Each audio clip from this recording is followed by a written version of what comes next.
I can actually heal the pain that's mine to heal in my circle. And that makes me powerful again. Do you get that? That makes me powerful again.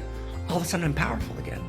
I'm powerful because I'm actually living my unique self. I'm addressing the unique pain in my unique circle of intimacy and influence, and that's what's mine to do.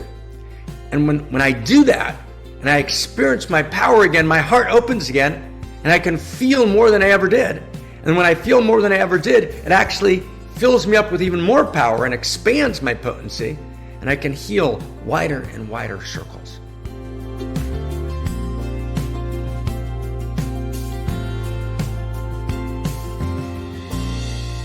With great joy and delight, I turn my word to David to resonate the code. Thank you, Dr. Marc. Here's the code. It's in the chat box, so you can follow along with me. Why do we not act to heal outrageous pain? It's not often, as it's suggested, because we do not feel the pain. Rather, it's because we feel the pain so intensely and don't know how to heal it. In the gap between our ability to feel the pain and our ability to heal the pain, we close our hearts. Therefore, the only way to open our hearts is to close the gap. We close the gap by restoring our capacity to heal the pain, thus allowing us to take the first step toward healing, to feel the pain. The precise method of closing the gap is to realize that it's not ours to heal the whole thing. It's ours to heal the pain that is uniquely ours to address in our unique circle of intimacy and influence. To be a unique self is to be a unique healer. That's to say, the healer of the pain that is yours to heal. We are all healers.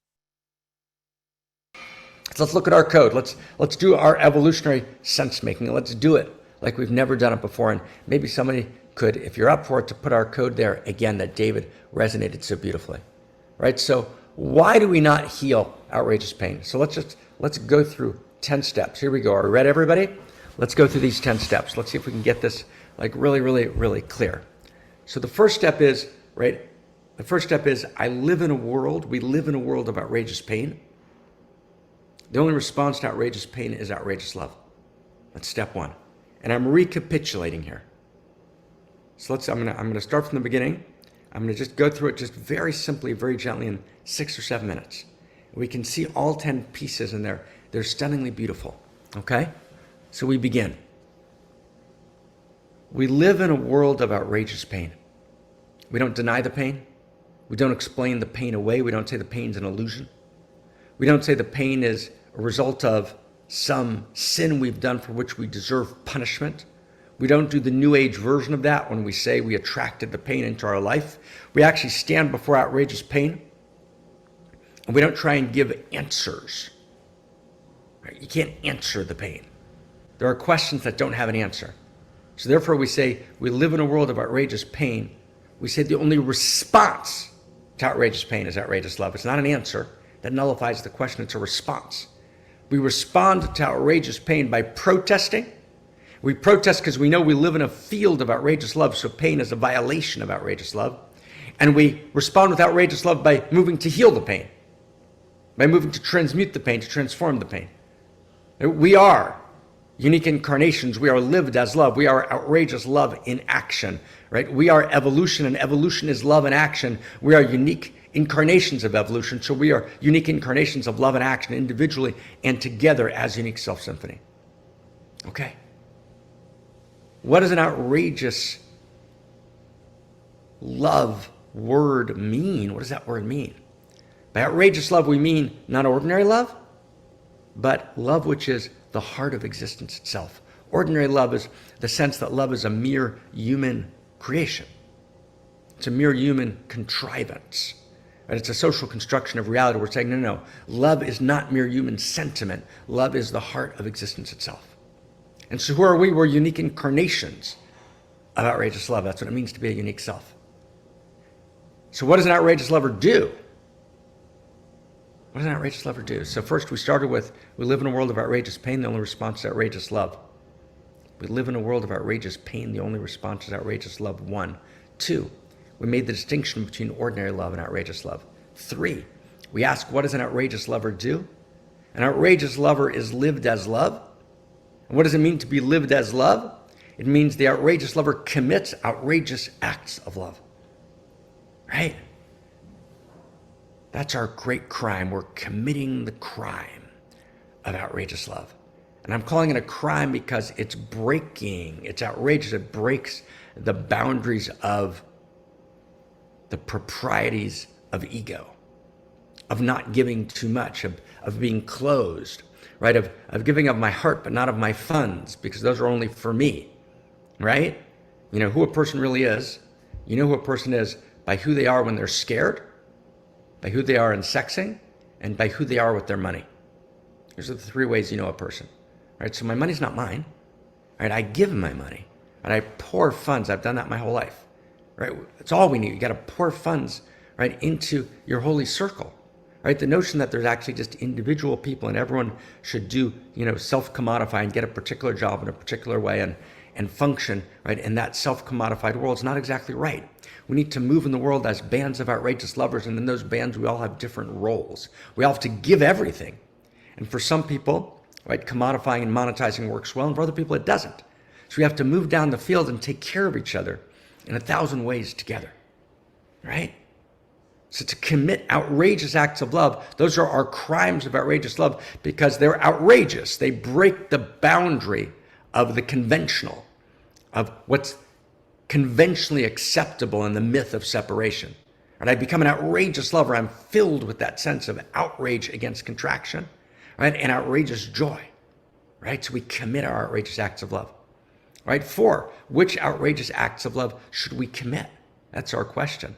Those that are a function of our unique self.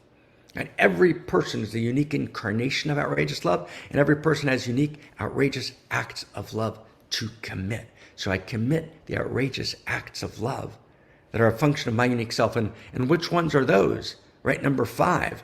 Those are the outrageous acts of love that address a unique need that needs healing in my unique circle of intimacy and influence. Right? I'm not here by mistake. The intimate universal lured me into this place where I am with these people in this life and this situation and this dynamic. I came here through the allurement of reality that drew me here, and speaking and addressing my unique circle of intimacy and influence. That's where I commit my outrageous acts of love. And as such, number 6, I begin to play my instrument because my outrageous acts of love are my instrument. I begin to play my instrument in the unique self symphony. That's what it means to be alive. Now 7, why isn't everyone doing it, right? Why isn't everyone moving to heal the outrageous pain, right? And this is our code. And it's not, as is often suggested by so many spiritual teachers, because we're locked in our ego, because we don't feel the pain. And we're too busy with our lives, we don't feel the pain, so we don't actually respond, right? We actually turn away. That's actually not true for so many of us. It's actually deeper. And number 8, actually, we do feel the pain. We allowed ourselves at one moment to feel the pain, and we felt it so acutely, right? So painfully, right? So immensely that we couldn't bear it. It became unbearable in some essential way. And so we turned away because we could feel the pain, but we didn't know how to heal the pain. And in the gap between our ability to feel the pain and our ability to heal the pain, we turned away, we closed our hearts, right? So we don't close our hearts. We didn't close our hearts because we were lost in a kind of narcissistic ego. We closed our hearts because at what point we opened our hearts, we were fully open, we felt it, but we felt impotent to heal it. And the gap between our ability to feel the pain and our ability to heal the pain was unbearable. So in that gap, we closed our hearts. So number 9. So what do we have to do to open our hearts, my friends? How do we open our hearts? So we open our hearts. This is our code. We open our hearts by closing the gap.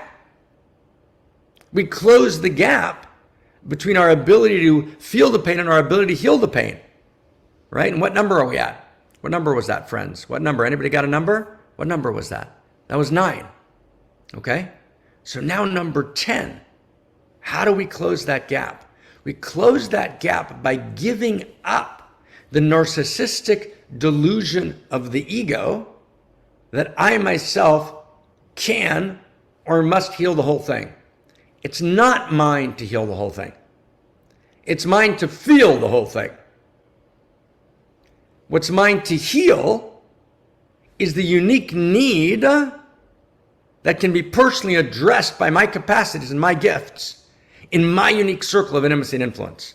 And what we do is we actually turn away from healing the unique need in my unique circle of intimacy and influence because I can't heal the whole thing. It's a deceptive strategy. No, I've got to feel the whole thing, and then I've got to turn to my neighborhood, to my circle, right? To my community. If I'm privileged to have a community which is actually engaged in the revolution directly, wow, we get to be the privileged and the powerful, right? Like, oh my God, right? Let's just feel that, right, friends? Let's just feel that. Let's just feel that. So beautiful. Right? So beautiful. I can actually heal the pain that's mine to heal in my circle. And that makes me powerful again. Do you get that? That makes me powerful again. All of a sudden, I'm powerful again. I'm powerful because I'm actually living my unique self. I'm addressing the unique pain in my unique circle of intimacy and influence. And that's what's mine to do. And when I do that, and I experience my power again, my heart opens again, and I can feel more than I ever did. And when I feel more than I ever did, it actually fills me up with even more power and expands my potency, and I can heal wider and wider circles. That's the Dharma, and that's the yoga. First, I have to throw off that notion that it's all mine to heal. It's not all mine to heal. That's a narcissistic delusion of the ego. It's mine to feel the whole thing. That's the evolution of tears. The evolution of tears, I can not only feel my pain, I can actually feel the outrageous pain of the world. And then I turn to my unique circle of intimacy and influence, and I act there heroically, outrageously, committing my crimes, right? Meaning my crimes, meaning my great and gorgeous acts. They're crimes in the sense they're crimes against contraction. They're crimes against smallness. They're crimes against, right, pseudo-conventions, right, that keep us locked in our impotence, right? We have to be outrageous. I commit my outrageous acts of love, addressing the unique need in my unique circle of intimacy and influence. Oh my God, right? Can you feel that, my friends? Right? Oh my God. How gorgeous, right? Right? How gorgeous, right? Oh my God. Right? All the way. All the way. Can you feel that? Wow.